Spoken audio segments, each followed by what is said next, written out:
বন্ধুরা, বাংলাদেশ সেনাবাহিনী পৃথিবীর মধ্যে অন্যতম শক্তিশালী এবং চৌকস একটি বাহিনী। আর বাংলাদেশ সেনাবাহিনীর মধ্যে সবচেয়ে অত্যাধুনিক এবং উন্নত মানের প্রশিক্ষিত বাহিনী হল প্যারা কমান্ডো। বাংলাদেশ সেনাবাহিনীর মধ্যে বাংলাদেশ প্যারা কমান্ডো বাহিনী আরও বেশি উন্নত এবং অত্যাধুনিক সব অস্ত্র ব্যবহার করে থাকে এবং তাদের পোশাকের ভিতরেও নতুনত্ব রয়েছে এবং অত্যাধুনিক সব সরঞ্জাম ব্যবহার করে থাকে এই প্যারা কমান্ডো বাহিনী। আর এই প্যারা কমান্ডো ব্যাটালিয়নের সবচেয়ে অত্যাধুনিক বাহিনী হল দ্য ঘোস্ট প্লাটন। বাংলাদেশ সেনাবাহিনীর ঘোস্ট প্লাটন হল সবচেয়ে অত্যাধুনিক বাহিনী। বর্তমানে বাংলাদেশে যতগুলো বাহিনী রয়েছে তার মধ্যে সবচেয়ে অত্যাধুনিক অস্ত্র এবং উন্নত প্রশিক্ষণ গ্রহণ করেছে এই ঘোস্ট প্লাটন। বাংলাদেশের কারা এই ঘোস্ট প্লাটনের সদস্য এবং তারা কেন এত অত্যাধুনিক অস্ত্র ব্যবহার করে এবং তাদের কাজ কী এবং তারা কখন কোথায় দেশের কোন স্থানে ছড়িয়ে থাকে সে সম্পর্কে কেউই তথ্য পায় না বা জানাও যায় না। এমনকি আপনি ইন্টারনেটে সার্চ করলেও তাদের দু একটি পিকচারের বেশি কোনো কিছুই পাবেন না।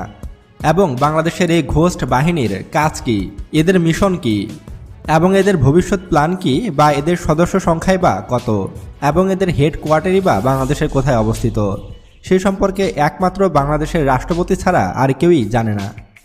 তাহলে আপনি বুঝতে পারছেন যে এই ঘোস্ট প্লাটন হলো বাংলাদেশের অত্যন্ত গোপন একটি বাহিনী এবং উন্নত প্রশিক্ষিত ভয়ঙ্কর একটি বাহিনী। তবে আমি ইন্টারনেট ঘেঁটে যতটুকু তথ্য পেয়েছি সে সম্পর্কে আপনাদের কিছু জানিয়ে রাখি।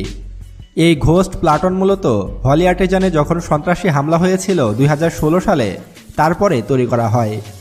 মূলত স্পেশাল মিশন এবং সম্মুখ যুদ্ধের জন্যই মূলত এদেরকে উচ্চ প্রশিক্ষণের মাধ্যমে তৈরি করা হয়েছে। এই ঘোস্ট বাহিনী মূলত এক ধরনের ফেস মাস্ক ব্যবহার করে যেটা দেখতে অনেকটা ভূতের মতো। এজন্য বাংলাদেশ সেনাবাহিনীর মধ্যে এরা ভূতের দল নামে পরিচিত।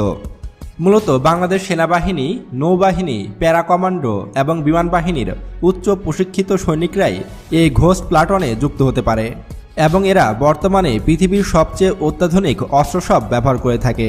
তবে আমি বাংলাদেশের নিরাপত্তাজনিত কারণে এবং এই ঘোস্ট প্লাটনের অস্ত্রশস্ত্র সম্পর্কে আপনাদেরকে কোনো তথ্যই দেব না, কারণ এতে করে শত্রুরা তাদের গোপন তথ্য জেনে যাবে।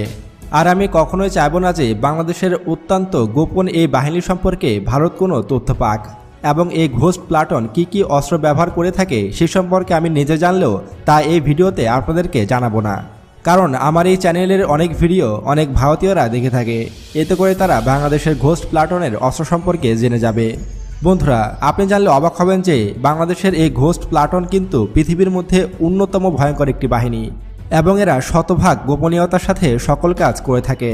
হয়তো আমার আপনার মধ্যেই মিশে আছে ঘোস্ট প্লাটনের কোনো সদস্য।